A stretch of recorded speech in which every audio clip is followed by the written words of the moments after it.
Stop. Before you scroll past this, before you assume you already know what's happening in the Middle East, I need you to hear one number. 13. 13 American service members. Dead. In 15 days. 140 more are wounded. 8 of them severely. The United States Embassy in Baghdad was struck by a missile this morning. Part of its air defense system destroyed. The Strait of Hormuz, the narrow choke point that carries 20% of the world's entire oil supply, has been closed for 2 full weeks.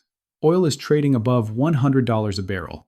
And right now, as you watch this video, 2,500 United States Marines are sailing toward a war zone. A war zone that Defense Secretary Pete Hegseth told the world was already won. So here's the question nobody in Washington wants to answer. If we're winning, why are we sending more? And for the next several minutes, I am going to break down every single piece of this story. The Marines, the ships, the missiles, the dead, the closed strait, the oil crisis, the new supreme leader Iran elected in 8 days, and the fractures forming underneath this entire operation that nobody in any press briefing is willing to talk about. Stay with me, because this one matters more than anything else in the news cycle right now. Let's start with the deployment itself, because the details tell a story that the press releases deliberately leave out. 200 Marines from the 31st Marine Expeditionary Unit, the 31st MEU, are currently aboard the USS Tripoli, heading toward the Persian Gulf. And the mainstream coverage has largely treated this like a routine troop rotation. It is not even close. Here is what you need to understand about the 31st MEU. This is not a group of soldiers sitting in a barracks waiting for a next assignment. This is not rear echelon support staff. This is not a logistics unit. The 31st MEU is one of the most capable and versatile rapid response forces on the entire planet. They are specifically built for amphibious landings, hitting beaches from the sea. They are trained for port seizures. They run limited-scale raids behind enemy lines. They are equipped for maritime platform captures, boarding and taking control of ships. They execute embassy reinforcement operations. And critically, they conduct non-combatant evacuations. That means getting American civilians out of collapsing, dangerous situations fast, under fire if necessary. That last mission type, remember it. We are coming back to it later in this video, and when we do, it is going to reframe everything. Now here is the detail that should make every single person watching this sit up straighter. 5 days before this deployment was announced, 5 days, the 31st MEU was in Japan, running a scheduled, pre-planned military exercise called Iron Fist. That exercise was cut short. The entire unit pivoted, redirected in real time from a training scenario in the Pacific Ocean to a live combat deployment heading toward the Persian Gulf. That is not a rotation. That is a scramble. That is an emergency response carefully dressed up in the language of strategic positioning. And the ship carrying them tells you even more about what Washington is actually preparing for. The USS Tripoli is 855 feet long. It is an America-class amphibious assault ship homeport in Sasebo, Japan. And in April of 2022, this ship set a record that the Navy was very proud of. It embarked at least 19 F-35B Lightning II stealth fighters simultaneously on a single deployment. 19 stealth jets on one ship. The Navy called this the Lightning Carrier concept. And what it means in plain language is this. The USS Tripoli is not a transport vessel. It is a floating air base that can project devastating force from over the horizon before a single boot ever touches foreign shore. It also carries MV-22 Ospreys, the revolutionary tilt-rotor aircraft that takes off like a helicopter and cruises like a fixed-wing plane. It carries MH-60S Seahawk helicopters, and it does not sail alone. Riding alongside the Tripoli right now are the USS Robert Smalls, a guided missile cruiser, the USS Rafael Peralta, a guided missile destroyer, and the USS New Orleans, an amphibious transport dock. Together, this formation is called an amphibious-ready group. And commercial satellites, not Pentagon press releases, commercial satellites available to the public, caught the Tripoli sailing south of Taiwan through the Luzon Strait on Thursday. Do the math on that position. That puts the ship more than a week away from Iranian waters.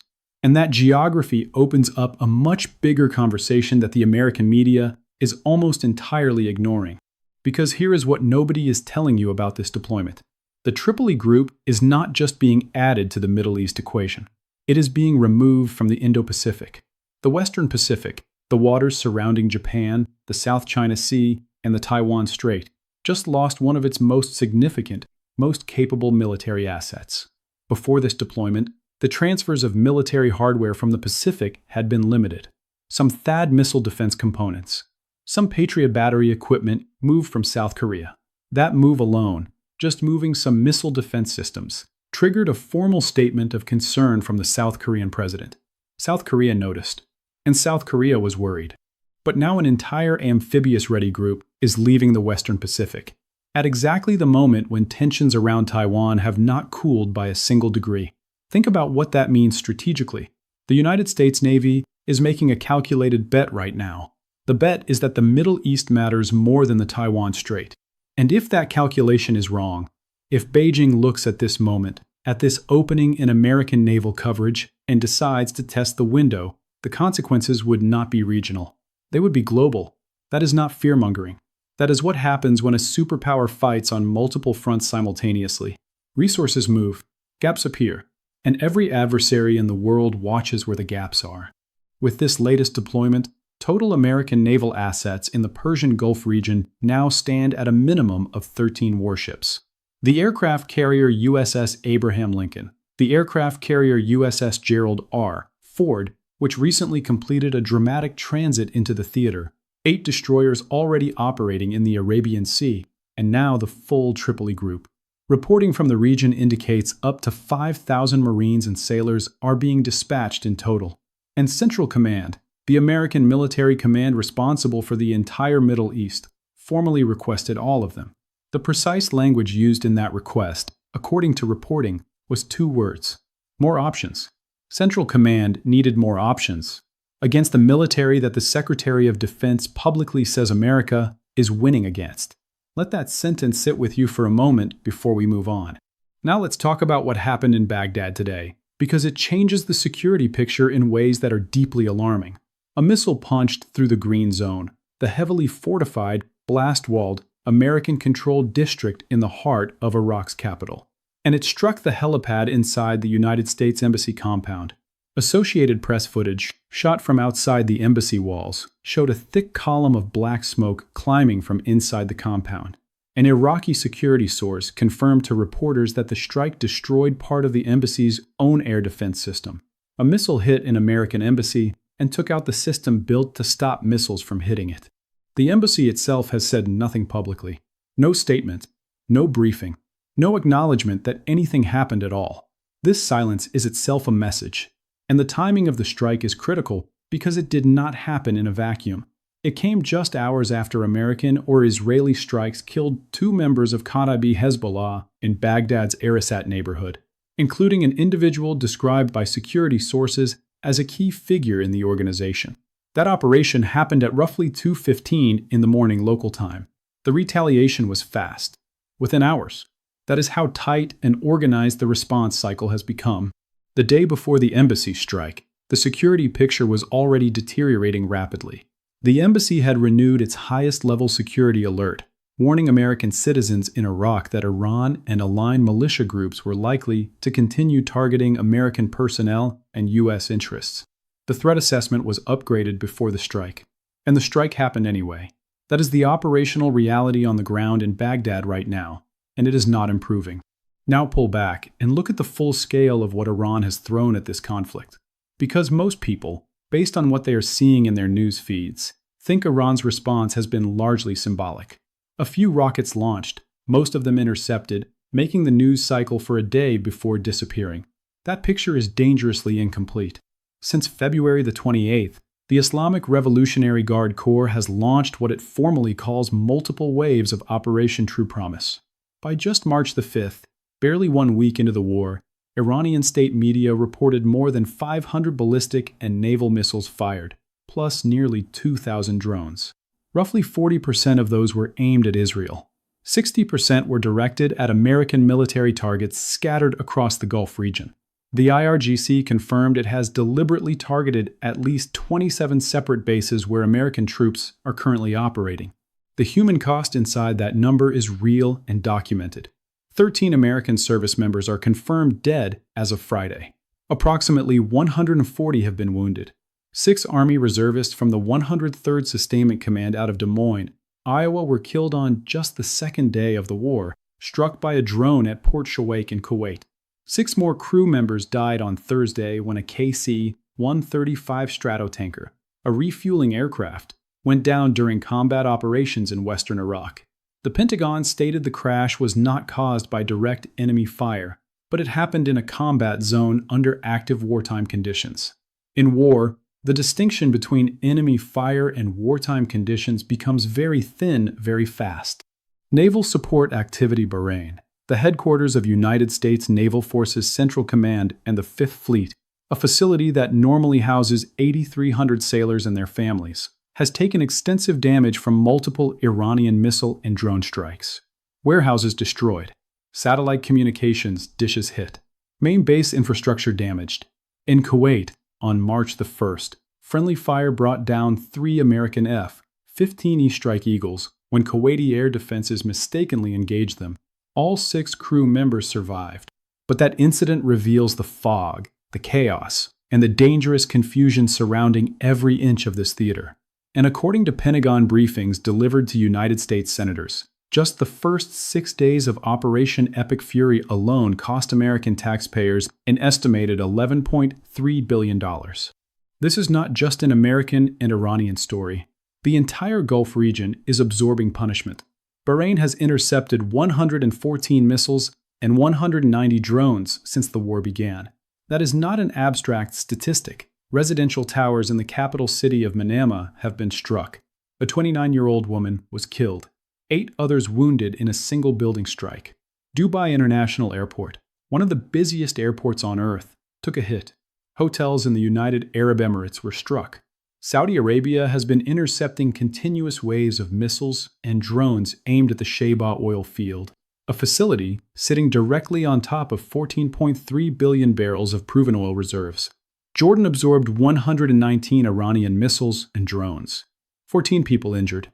In Oman, 2 people died from drone strikes and fuel tanks at Salalah port were set ablaze. And off the coast of Basra in Iraqi waters, Iranian explosive-laden drone boats set 2 oil tankers on fire, killing at least 1 crew member. This is not a contained military exchange between 2 countries.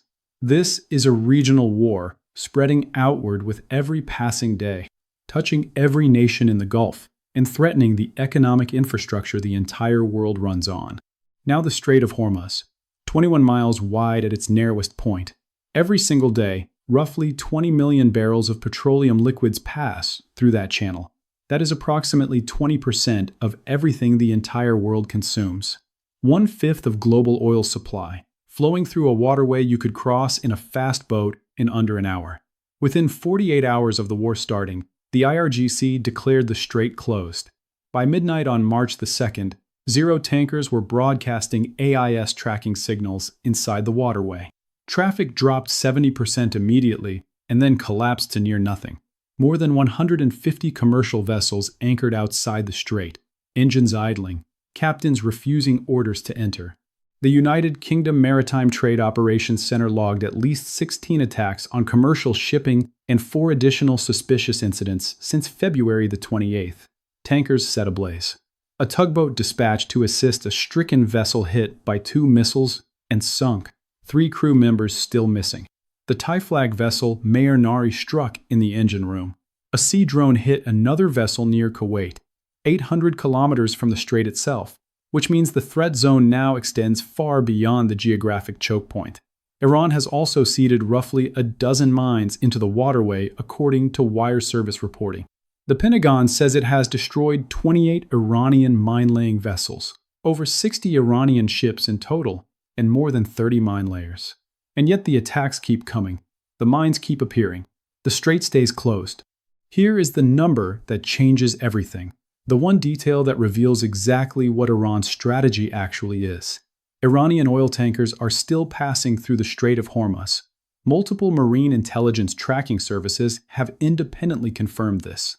Iran closed the strait to the entire world, but left it open for itself.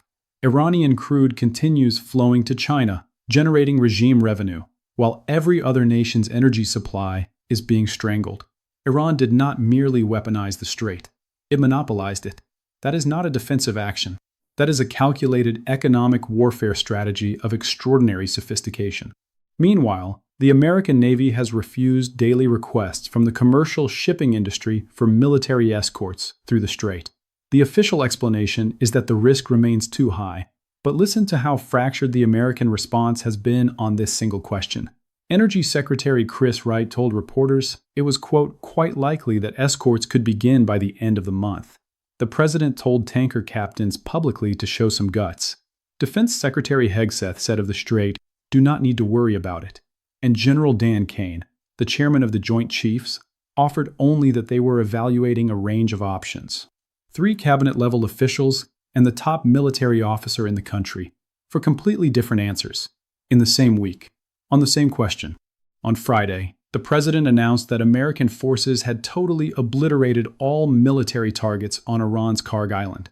This is the terminal that handles the vast majority of Iran's oil exports to the world. Iranian state media reported at least 15 explosions targeting air defense installations, a naval base, the airport control tower, and a helicopter hangar belonging to an offshore oil company. Iran's account insists no oil infrastructure itself was damaged. The president's statement accompanying the announcement was a direct and explicit threat. If Iran or anyone else interferes with free and safe passage of ships through the Strait of Hormuz, he would immediately reconsider his decision not to destroy Iran's oil infrastructure entirely. Iran's Qadam al-Anbiya Central Military Headquarters responded within hours, promising immediate retaliation if economic or energy assets are struck, and pledging to hit American-linked infrastructure across the entire region. Brent crude closed Friday at $113.14 a barrel, up nearly 3%, the second straight session above $100. Earlier in the week, it touched $119.50 before pulling back slightly. That represents a roughly 40% increase from pre-war levels around $73 per barrel. The International Energy Agency announced what it called the largest strategic petroleum reserve release in history, 400 million barrels. That sounds enormous until you do the arithmetic. At 20 million barrels consumed per day, that release covers approximately 20 days of disruption. 20 days. Iraqi oil production from its 3 main southern fields has collapsed 70%. Falling from 4.3 million barrels per day to 1.3 million. Gulf states have collectively cut output by at least 10 million barrels per day because their storage tanks are filling up with nowhere to ship. American gasoline prices have jumped roughly 50 to 60 cents per gallon since February the 28th. The national average now sits at $3.54. Rystad Energy has publicly warned that Brent crude could reach $135 if these conditions hold for 4 months. Iran's own military spokesperson told reporters to, quote, prepare for $200 oil. Now let's go back to the beginning of this war, because understanding how it started explains everything about why it has become what it is. The original American theory of victory was called decapitation. Remove Khamenei, collapse the command structure, watch the regime fracture, and the threat. Khamenei was killed within hours on February the 28th, the opening day of Operation Epic Fury. It appeared, for a brief window, that the theory might work. It did not. The IRGC reconstituted its command structure within 24 hours. A new supreme leader, Mojtaba Khamenei, the slain leader's own son, was elected on March the 8th, 8 days after his father was killed. His first public statement, delivered through state television because he did not appear in person, was unambiguous. The strait stays closed. All American bases in the Middle East must shut down, and attacks will continue indefinitely. Defense Secretary Hegseth said the new leader is wounded, likely disfigured, hiding underground. Maybe, but he is issuing orders, and those orders are being followed. Most people assume a decapitation strike shatters a regime, creates confusion, creates space for collapse. In this case, it accelerated succession. The government did not fracture. It consolidated around grief and defiance. The militias did not scatter. They intensified operations. The organizational structure did not collapse. It hardened. Back in Washington, the cracks are spreading. More than 250 American organizations have signed a formal letter demanding that Congress halt funding for this war. Senate Democrats have filed a war powers resolution, arguing the administration exceeded its constitutional authority. Lawmakers are calling for public hearings. The administration is simultaneously managing the fallout from a strike on what appears to be an Iranian girls' school near Bandar Abbas that reportedly killed more than 150 people, with emerging photographic evidence pointing toward an American missile. The White House says it will accept the results of an independent probe. Meanwhile, in Lebanon, more than 687 people have been killed since Israel expanded its operations in the north, and over 800,000 people have been displaced from their homes. The World Health Organization has issued a warning about toxic black rain falling over Tehran, contaminated precipitation from burning oil facilities mixing with storm systems and falling back to Earth on civilian populations. Nobody in Washington has publicly defined what winning this war looks like. Nobody has defined what the next 6 days will cost, let alone the next 6 weeks. The first 6 days cost $11.3 billion. Project that forward, and nobody, not the President, not the Secretary of Defense, not the Chairman of the Joint Chiefs, has explained the central contradiction of this entire conflict. If Operation Epic Fury has been the success the administration claims, why does Central Command need more options? Why is the largest amphibious reinforcement since this war began now sailing toward the theater? Why are 2,500 Marines being rushed into a conflict that was supposed to be over? 2,500 Marines are on the water right now. They left a training exercise in Japan on 5 days' notice. They are sailing aboard a floating air base surrounded by guided missile warships. Central Command asked for them because it needed more options against an enemy that was supposed to be broken. The Strait of Hormuz is closed. American service members are dying. An American embassy was hit this morning. A new Iranian supreme leader is issuing orders from an undisclosed location. Oil is above $100 a barrel, and the administration is simultaneously answering questions about whether an American missile killed children in a school. This war is 15 days old. It has already cost at minimum $11.3 billion, and that is only the first 6 days. It has already killed 13 Americans. It has already wounded 140 more. It has already closed the most strategically vital waterway on the planet. It has already destabilized the energy supply for the entire world. And it has already produced a successor to the man it was designed to remove, who gave his first speech promising the war will continue indefinitely. Nobody has defined what victory looks like. Nobody has told the American public what this costs next month. Nobody has explained why a defeated enemy requires the largest amphibious reinforcement Washington has ordered since this whole thing started. Those are not rhetorical questions. They are the only questions that matter right now. Share this video with anyone you know in uniform. Share it with anyone who has family deployed. Share it with anyone who drives a car, pays for groceries, or watches their gas prices. Because what is happening in that 21-mile-wide strait is about to touch every single one of them. Drop your thoughts in the comments below. Who do you think has the upper hand right now? Do you think this war is getting out of control? Do you think America has a defined endgame? I want to hear from you. Hit subscribe if you want to stay on top of this story as it develops, because it is developing fast. And click the video on your screen right now to see the next piece of this puzzle. I will see you there.